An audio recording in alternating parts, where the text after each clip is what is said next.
So my name is Rick. I'm 31. I have been a member of St. Mary's Parish for about as long as I can remember.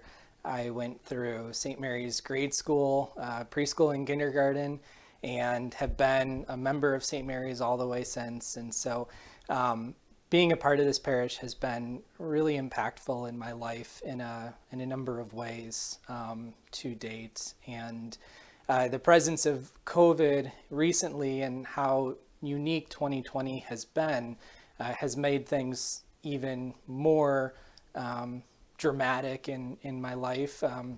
I think that for me personally, I underwent several life changes right at the beginning of COVID. So COVID was hard enough in itself, but there were other challenges that came with that. I had a very large move back home with family from another state. I also had purchased a house and was moving into a new home and was moving into a new residence. I had a very large career change. I completely changed career paths. And all of that happened right at the beginning of COVID. So the constants in my life are those that really helped ground me and give me the framework and the infrastructure to be able to cope with so many changes that occurred.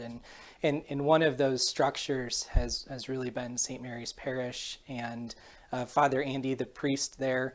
And just in the ways that St. Mary's strives to really bring God to each one of its participants. I have been very fortunate in I take my grandmother to church on Sundays, and so for a long time, this has been the only time that I've been able to see my grandmother during the weeks. I would oftentimes come home and do these very long, arduous drives from another state to be able to make it home for Sunday morning Mass with my grandmother, where I pick her up and we do Mass, and then afterwards we go for coffee.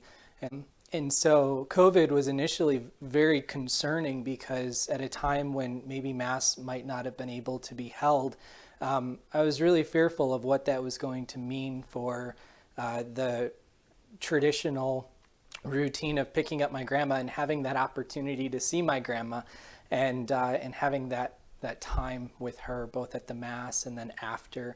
And so, it was really great when St. Mary's began offering the parking lot masses. She's older, she has health concerns, so she's a higher risk individual. And so, with that being said, it was very, it was just such a huge warmth that, we felt when we learned that we could do a parking lot Mass and we could tune in on the radio and I could still take her and have her in my passenger seat. And we go through the Mass together and we say the Our Father and we do hold hands in the car and we exchange signs of peace when it's time and we bless each other with holy water in the beginning. And even though it's so far from the norm that we're both used to, it's still such a very special way of enjoying the Mass with her and being able to spend that time with her. And I think that there are other families in the parish who probably feel the same way because Mass is oftentimes more than just the Mass. It's an opportunity to connect and to be with our family and our loved ones and be able to enjoy that special thing together. So it's one area where St. Mary's has really impacted me during this time that's very challenging for everybody.